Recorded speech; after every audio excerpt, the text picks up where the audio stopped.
हमारी वर्तमान में सांसद आदरणीय विप्लव देव जी से इन सब कार्यकर्ताओं को मार्गदर्शन करते हैं।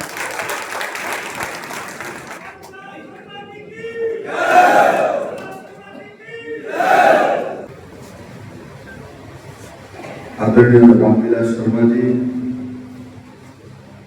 मंच पर उपस्थित सभी भारतीय जनता पार्टी के कार्यकर्ता नेतृत्व, बड़े मात्रा में आया उपस्थित मेरे भारतीय जनता पार्टी के कार्यकर्ता लोग,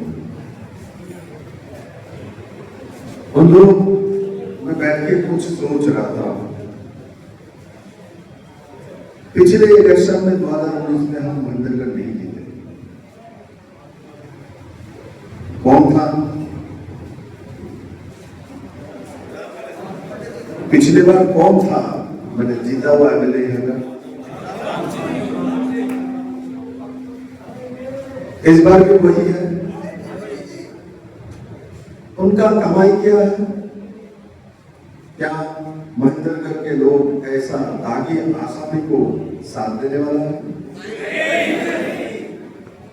देखो, नहीं बोलने से नहीं होता, नहीं नीचे साबित करना पड़ता है, बूथ में साबित करना पड़ता है। मैं जानता हूं यह सभी भारतीय जनता पार्टी के कार्यकर्ता, ये भारत माता का जय बोलने वाला है, भारत के लिए मरने वाले लोग हैं।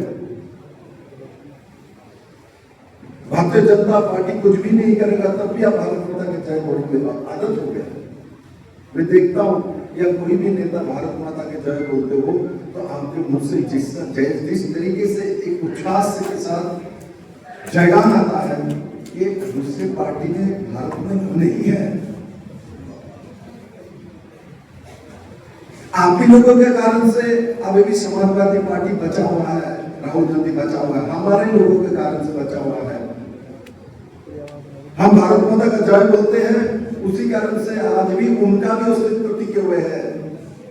और वो प्रमाणित हुआ जब कोरोना हुआ था, जिस कोरोना के वैक्सीन का विरोध ही कम्युनिस्ट पार्टी, कांग्रेस, बाकी सब पार्टी कर रहे थे, तो मोदी का आविष्कार वही कोरोना का टीका, इनका भी जीवन दान दिया था। इनके बस की बात कुछ नहीं है। मैं आपको दायित्व के साथ कह सकता हूं, मैं तो मुख्यमंत्री था, दूसरा कोई प्रधानमंत्री भारत में होता और वो कांग्रेस में दूसरी किसी पार्टी का होता, तो मेरे सामने ये कार्यकर्ता हो सकता है बहुत सारे लोग जिंदा ही नहीं रहते।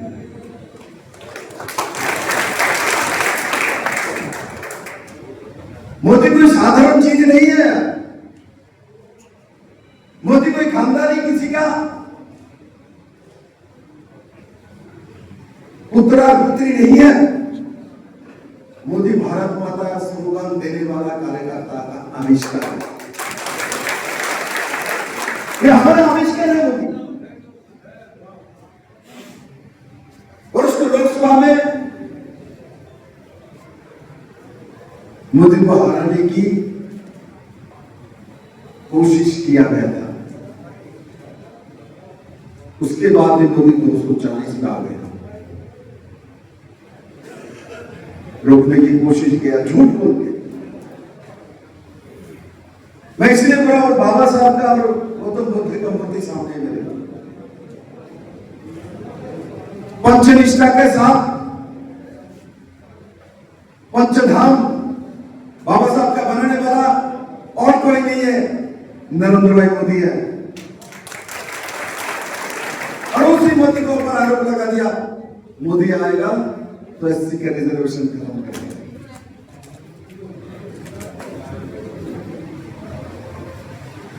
सच्चाई का देर होता है, अंधेर नहीं होता। अमेरिका में जाके राहुल बाबा ने बोल दिया, कांग्रेस सत्ता में आएगा तो हम रिजर्वेशन खत्म कर देंगे। मेरे मित्रों, मैं हाथ ताली देने के लिए, आप लोग हाथ ताली देने दे रहा हूं, इसलिए मैं खुश होता हूं, नाराज होता हूं, इसमें कुछ भी नहीं। इलेक्शन जिताने हारने का दायित्व आपके पास है। अब कांग्रेस का चेहरा तो पहला जो लिस्ट 31 आदमी का लिस्ट निकाला, इसमें तीन दागी आसामी का निकाल दिया। इतना मजबूर है कांग्रेस। मोहम्मद सुरेंद्र पवार को टिकट दिया। हरियाणा के लोग उसको जानता है, तो सुरेंद्र पवार है। सुरेंद्र पवार ये मोहम्मद सुरेंद्र पवार है, वो सोनीपत से जो एमएलए है कांग्रेस का। बहुत तो उसको सुरेंद्र पवार समझता है।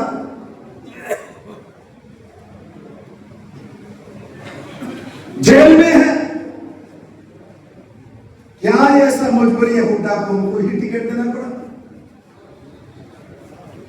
क्या ऐसा मजबूरी है हुड्डा को, जो राव धन सिंह को ईडी की इतना बड़ा छापा पड़ने के बाद M3 और DRF के पूरा घोटाले का प्रमाणित तथ्यों के साथ मिलने के बाद भी उनको ही टिकट देना पड़ा?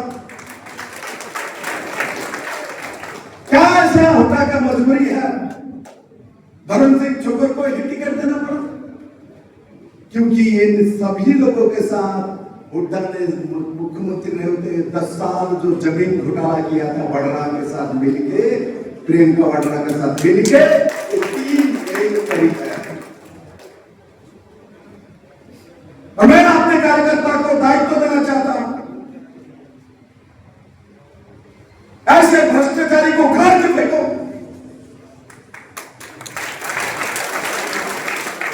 कैसे महेंद्रगढ़ से जीत सकता है जहां रामविलास जी का जन्म हुआ है? आप रामविलास जी को मानते हो? मानते हो तो राव धन सिंह को हमारे महेंद्रगढ़ के जनता कैसे कर सकता है? क्या हमारे पीछे बैकबोन नहीं है, मेरुदंड नहीं है? उसको जेल जाना है ही,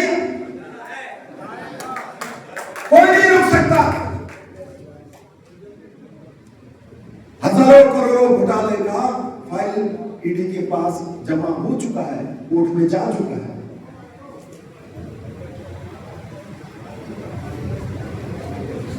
ऐसा कौन सा 5 साल में काम कर दिया इनके बाद इतना हजारों करोड़ रुपए आ गए?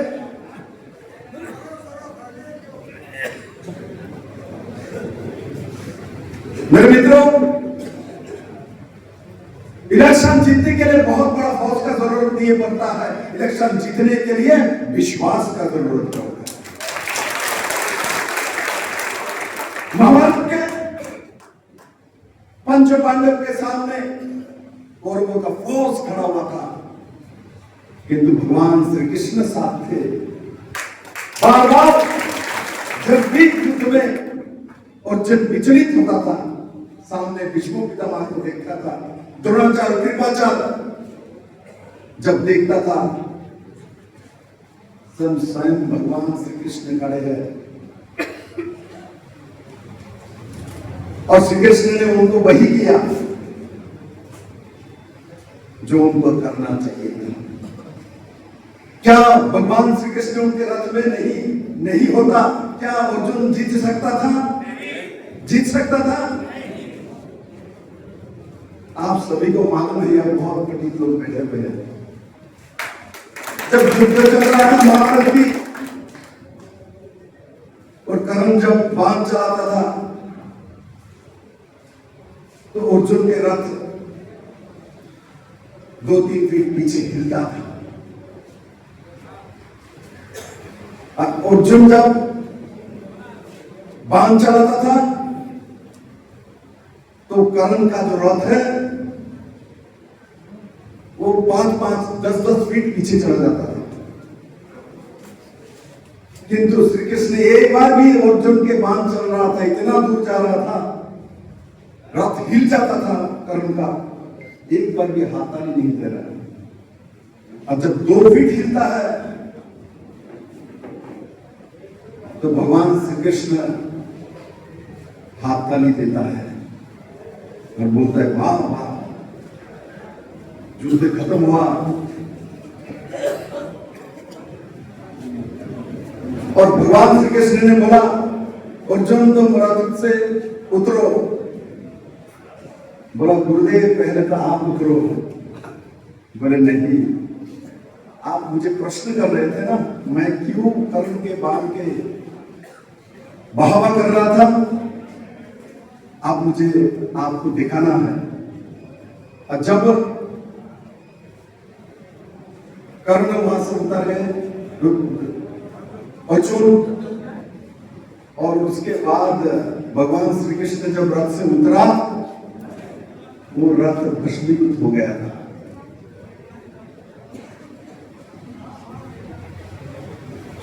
इसलिए मेरे मित्रों, जो होना है जनता तय करके बैठा है।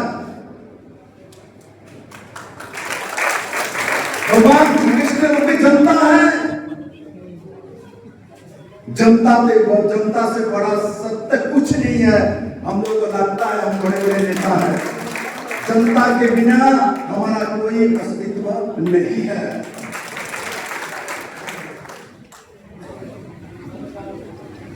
और मैं भारतीय जनता पार्टी का हर कार्यकर्ता के पास एक दायित्व देना चाहता हूं। भेद विभेद, मान सम्मान, ये युद्ध में कुछ स्थायी नहीं होता तो अर्जुन बीच में बिता पावा के ऊपर अर्जुन बात नहीं चाहता। हम सत्य के लड़ाई लड़ रहे हैं। कांग्रेस और बाकी सब पार्टी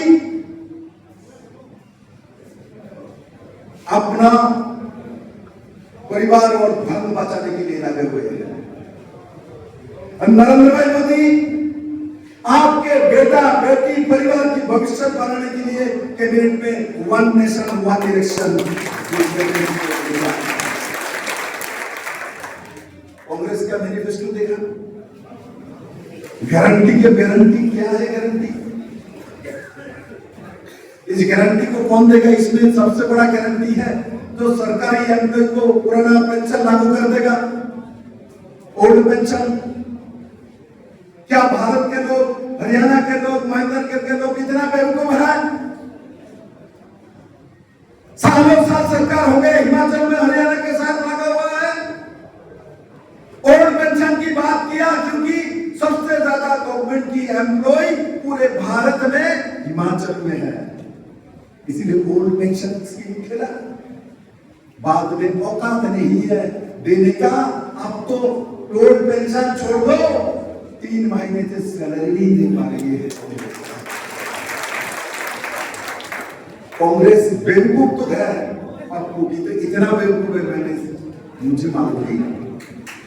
वही ओपीएस को उन्होंने अपने एजेंडे में डाल दिया गारंटी में, तब हरियाणा में लागू करेंगे जो कर्नाटक में लागू नहीं कर पाया, जो हिमाचल में लागू नहीं कर पाया, तेलंगाना में लागू नहीं कर पाया,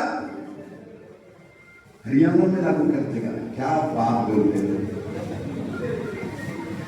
सोचा झूठ के राजनीति करके लोकसभा में 99 सीट मिल गया, 100 हुआ नहीं। इस बार झूठ बोल के हरियाणा भी पार कर लूंगा।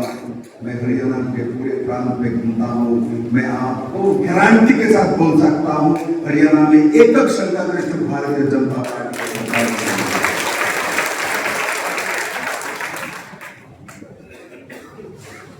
मेरे मित्रों, हरियाणा के लोग बहुत समझदार हैं। आप याद करो 2014 के पहले 5 साल हुड्डा का कितना सारी पेंशन स्कीम, रोड बनाना, फलना ढिलना, उन्होंने इलेक्शन पहले रेफरी बांट दिया था। तब भी 2014 में बुरी तरह कांग्रेस बीजेपी के सामने हारे हुए थे। बीजेपी सीधा सत्ता में आ गया। इसलिए मेरे एक एक कार्यकर्ता को मैं कहना चाहता हूं, पर्सनल सेंटिमेंट छोड़ दो यार, व्यक्तिगत में कुछ नहीं रखना। व्यक्तिगत चिंता करते हो राजनीति में क्यों आए हो? तब तो दुकान लगा के बैठ करते। व्यक्तिगत चिंता करते हो तो भारतीय जनता पार्टी में उसका स्थान नहीं है मेरे मित्रों। व्यक्तिगत चिंता करना है तो कांग्रेस में जाना चाहिए।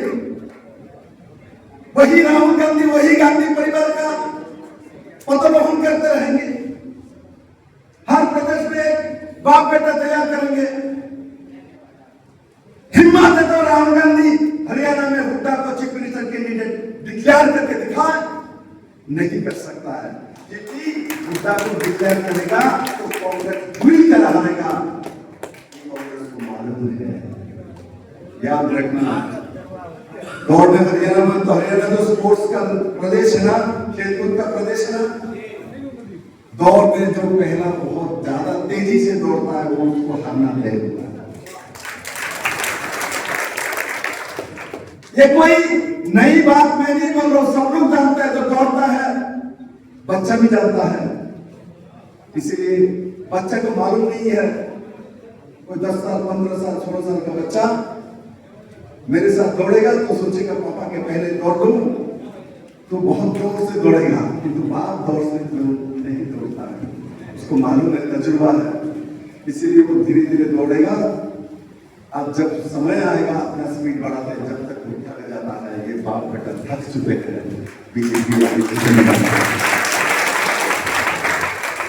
तो पिछले 2 साल से सीएम बन रहा है,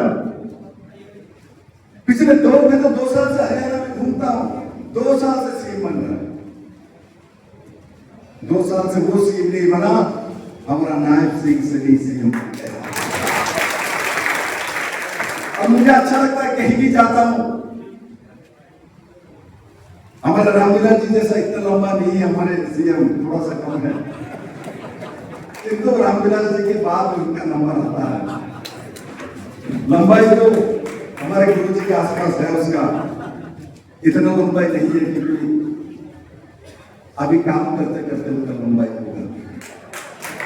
पूरे हरियाणा में एक बात लोग कहता है, मैं घूमता हूं, बोले भाई साहब जो भी हो, नायब सिंह सैनी को तो हाथ तो लगा सकते, गाड़ी चलता था तो हाथ तो लगा देते, कांग्रेसी सीएम को तो दूर से देखने का, दूर तो हाथ लगाने की बात तो दूर रह जाता है। मेरे मित्रों, एक साधारण सरल स्वभाव के चीफ मिनिस्टर बना हुआ है, इतने कम समय में जो जो करने की कोशिश किया उसने। और मेरे मित्रों, मैं कुछ आपको संगठन की दायित्व देना चाहता हूं। ये काम करोगे आप लोग? कौन कौन करेगा? हाथ उठाओ। सभी करेगा। पिछले बार महेंद्रगढ़ में वोट परसेंटेज कितना था? वोट कितना हुआ था याद है? 68% वोट हुआ। अभी इलेक्शन का 14 दिन बाकी है। कठिन काम हाथ में मत लेना, समय बर्बाद नहीं करना। जो बेवकूफ है अभी जाके पत्थर उठा के बैठ जाएगा, अभी पत्थर उठाओगे खुद दब जाओगे। इलेक्शन नजदीक है, इसीलिए मैंने सभी कार्यकर्ता को बोलता हूं, महेंद्रगढ़ में एक कैटेगरी के जो जो बूथ है, या मेरे मित्र कैलाश चौधरी बैठे हुए हैं, आपका प्रभारी, जो जो एक कैटेगरी के बूथ है जिसमें भारतीय जनता पार्टी का वोट ज्यादा है, हम जीतते हैं 100% पिछले 300 चुनावों से। ऐसे हर विधानसभा में 100-120 बूथ है ना? ऐसी बूथ है 220 टोटल बूथ है। इनमें से कम 100 बूथ तो ऐसा होगा जो बीजेपी के लिए कैटेगरी है, इतना तो होगा। मेरा आपसे मिलने से विनती है, रामलीला जी ने बोला पिछले बार 68% वोट पड़ा, इस बार आप इसको क्या 80% के आसपास लेके जा सकते हो? संभव है? कर सकते? आपको देखो 68 से 80 मतलब 12% वोट बनाना है, सीधा काम नहीं है। काम सीधा नहीं है, सोच के बनो। जो हर चीज में हाँ करता है वो लोग कुछ नहीं कर पाता। सोच के बोलो।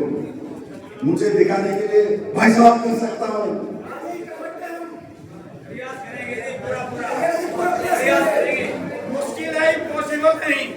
मुश्किल है, पॉसिबल नहीं है।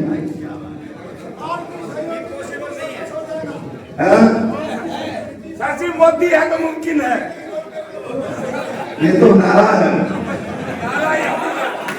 देखो, मैं आप ही सभी लोगों को इस सभागार में जितने भी हैं, इस हॉलघर में ये लोग मन से विश्वास के साथ तय कर ले आज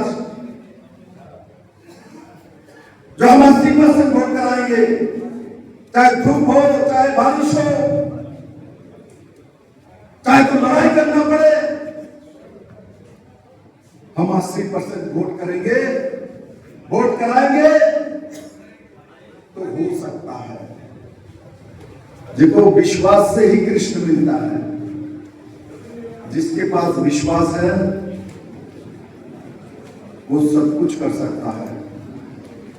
आदमी जब तय करता है जो मैं ये काम कर सकता हूं, वो कर पाता है। जो आदमी डगमगाता है वो गिरता है। इसलिए मेरा आप सभी लोगों से निवेदन है, जो आप लोग हर बूथ में कम से कम 5 बैठक करना, बूथ में रात को, दिन में काम करिए, जनसभा करिए, रात को इलेक्शन तक 5 बैठक करना है और इलेक्शन के दिन अपने परिवार के साथ और 3 परिवार लेके जाके वोट करना है। बार बार हाथ ताली क्यों देते हो यार? हाथ ताली रामविलास जी भाषण देगा, हमारा कैंडिडेट जो भाषण देगा तब देना। अभी मेरे बात पूरा होगा तो आपका हाथ ताली हम निकालेंगे। तो मेरा जो कहना है, ये ऐसा मत करना जो इलेक्शन के दिन ही हम 3 परिवार को पकड़ेंगे, भाई साहब हमारे साथ चलिए, ऐसा नहीं है। अभी से 3 परिवार के साथ अच्छा रिश्ता तैयार करिए, काल से टारगेट करिए 3 परिवार के साथ आपका रोज वार्तालाप हो आपके नजदीक आसपास रहने वाले। और इलेक्शन के दिन सुबह इन तीनों परिवार को अपने घर में सुबह का नाश्ता कराइए, जो भी आप नाश्ता करते हो वही कराओ, और साथ नाश्ता करा के लेके जाके 12 बजे के पहले वोट कराना है। और कमल में वोट कराना है, कांग्रेस में नहीं कराना है। करा पाओगे? कर सकते हैं? देखिए, यहां से निकल के अगले 14 दिन तक भारतीय जनता पार्टी का वोट को बढ़ाने के लिए हर समाज में, हर वर्ग में कौन कौन काम करेगा, कौन कौन करेगा? करेंगे सभी लोग? करेंगे? मैं आपको बोलता हूं, आपको हाथ नीचे करो, करना पड़ेगा, क्योंकि आप अपने बेटा बेटी का भविष्य चाहते हो तो आपको भारतीय जनता पार्टी के एमएलए इसलिए बनाना है क्योंकि पाकिस्तान जिंदाबाद इस हरियाणा में भी बोलना शुरू किया। मालूम है ना? मालूम है ना? आतिम ने बोला है ना, एक कांग्रेस के रैली से पाकिस्तान जिंदाबाद बोलता है, उसका प्रतिवाद में कांग्रेस का कोई नेता नहीं करता। जम्मू कश्मीर में 370 हमने हटाया। ये रामविलास जी जैसा मेरे पिताजी का सपना था, जो भारतीय जनता पार्टी एक दिन सत्ता में आएंगे और आर्टिकल 370 को हटा के एक विधान, एक दिशा मार्ग प्रधान तैयार करेंगे। और वो कांग्रेस नेशनल कॉन्फ्रेंस के साथ मिलकर इलेक्शन लड़ रहे हैं, उनके मैनिफेस्टो में लिखा हुआ है वो लोग सत्ता में आएंगे तो 370 धारा लागू करेंगे। 370 धारा लागू करने वाला हुड्डा का पार्टी है, वो पार्टी मेरे बहन सरेगा कभी नहीं है। उसको भी चावल बोल के गाली देने वाले ये हुड्डा के लोग हैं। ये लोग हरियाणा के लोगों का तरक्की नहीं चाहता, अपने बेटे को चीफ मिनिस्टर बनाने की भविष्य का राजनीति करता, इसके बाहर हुड्डा कुछ नहीं सोचता। मुझे बताइए, हरियाणा में मैं घूमता हूं, दीपेंद्र हुड्डा स्टेट एमपी है, मेरे कराची भी एमपी है, मेरे मंत्री रहे, वो तो मंत्री भी नहीं रहे। हरियाणा में प्रदेश अध्यक्ष भी नहीं है कांग्रेस का, जनरल सेक्रेटरी भी नहीं है। हरियाणा में हर कांग्रेस के ऑफिस के सामने दीपेंद्र हुड्डा का फोटो खींच लिया लगेगा। किस कारण से लगेगा? क्या रामविलास जी का बेटे का फोटो लगता है? क्या मनोहर लाल खट्टर ने तो शादी नहीं किया? जैसा ही है। क्या राज सिंह सैनी का बेटा क्या लगता है? अमित शाह का बेटा क्या लगता है गुजरात में? किंतु हुड्डा का मंशा देखिए, प्रदेश अध्यक्ष उनका फोटो इतना लगता है और दीपेंद्र का फोटो इतना बड़ा लगता है। ये कौन सा राजनीति? हम कृतदास का राजनीति करेंगे तब तो अंग्रेजी अच्छा था। इंग्लिश का पता नहीं करता, उनके नीचे काम करता है। आज भी कांग्रेस पूरा इंग्लिश को अनुकरण करता है। कांग्रेस पूरा अंग्रेजों का दल है। मैं आपको बताता हूं, नेहरू ने सभी समय इंग्लिश का पतन किया, इंग्लिश को अनुकरण किया है। आज भी कांग्रेस इंग्लिश का ही अनुकरण करता है। भारतीय जनता पार्टी हमारे जैसा सिपाही, आपके जैसा सिपाही, हम देश के लिए लड़ते हैं, पाकिस्तान के साथ लड़ते बन जाते हैं। हम भारतीय जनता पार्टी विप्लव इसलिए नहीं करता एमपी बनने के लिए, मैं मुख्यमंत्री बनने के लिए भारतीय जनता पार्टी नहीं किया। मुझे मालूम भी नहीं था मैं कभी जीवन में मुख्यमंत्री बनूंगा। मेरे पिताजी ने मेरा फोटो कहीं भी नहीं लगाया था मेरे बेटा सीएम बनेगा।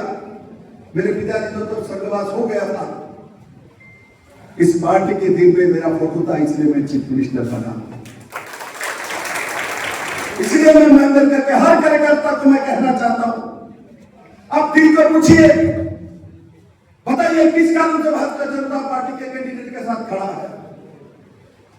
दिल आपको जवाब दे देगा, क्योंकि आपको वन नेशन वन इलेक्शन चाहिए, क्योंकि उससे मोदी ही कर सकता है।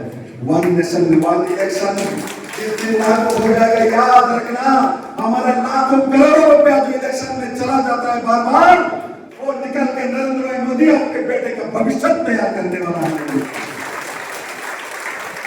इसलिए हम इलेक्शन लड़ते हैं। हर कुछ में चाहिए, हर कार्यकर्ता को, हर वोटर को बोलिए जो Modi one nation one election इसलिए लाया है, क्योंकि लाखों करोड़ रुपया जो बचेगा उसी से आपके बेटे का रोजगार देने का भविष्य तैयार करने वाला नरेंद्र मोदी है। ये बुड्ढा नहीं है, ये राहुल गांधी नहीं है। मैं आपको लिख के दे देता हूं, उनके स्वभाव में जानता हूं। भारत रहे ना रहे, टुकड़ा हो जाए और टुकड़ा ना रहे, इनको कांग्रेसी नेता को कोई फर्क नहीं पड़ता, क्योंकि उनको भारत में रहना अच्छा नहीं लगता, उनको इटाली में छुट्टी मनाना अच्छा लगता है। किंतु विप्लव देश का कार्यकर्ता, मुझे महेंद्रगढ़ का रोटी अच्छा लगता है, भारत के किसी और हमारे पास इतना धन भी नहीं है। मैं स्विट्जरलैंड में जाके नहीं रह सकता मेरे मित्रों, और धन हो भी जाएगा, वो धन भारत के लोगों के लिए रहेगा, क्योंकि भारत मेरे दिल में बसता है। मैं आशा करता हूं मेरे एक एक कार्यकर्ता आज से भारतीय जनता पार्टी को जिताने के लिए नहीं है, आपके भविष्य को स्थायी और सुरक्षित रखने के लिए नरेंद्र भाई मोदी का सरकार आपको चाहिए। मेरे मित्रों, आपका मजबूरी है भारतीय जनता पार्टी को जिताना। ये पार्टी का मजबूरी नहीं है। मैं जो बोलता हूं हो सकता है आपको किसी को खराब भी लग सकता है, वो ऐसे कैसे विप्लव बोलता है। विप्लव जब झूठ नहीं बोलता, सब स्पष्ट बोलता हूं। मैंने जीवन में कभी झूठ बोला ही नहीं मेरे मित्रों।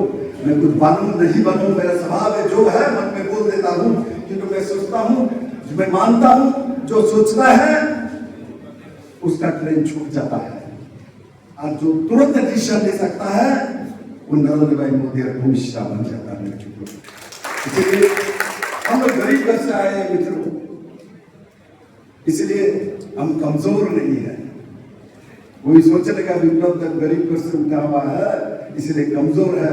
हम चट्टानों के साथ लड़ाई करके सरकार बनाने वाले में से एक है। इसलिए जहां पत्थर है वही कमल खिलाना, ये भारतीय जनता पार्टी का स्वभाव होना चाहिए। मैं मानता हूं इस बार महेंद्रगढ़ में इस राव धन सिंह को राव लगाते, किस चीज का राव है? चोर है साला। इसलिए हमारे ईमानदार कार्यकर्ता को जिताइए, रामविलास जी का आशीर्वाद लीजिए। मैं मानता हूं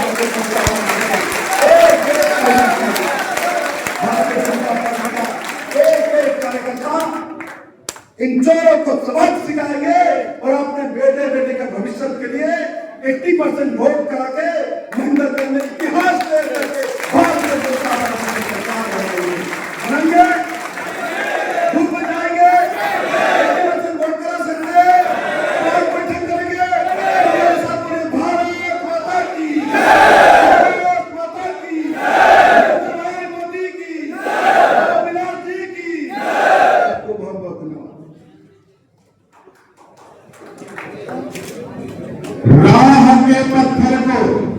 राह के पत्थर को चकनाचूर होना चाहिए, वार चाहे एक हो, भरपूर होना चाहिए।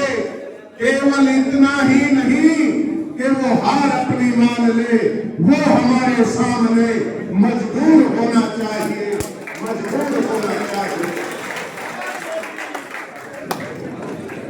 हमारे बीच त्रिपुरा के पूर्व मुख्यमंत्री ओजस्वी मुंडा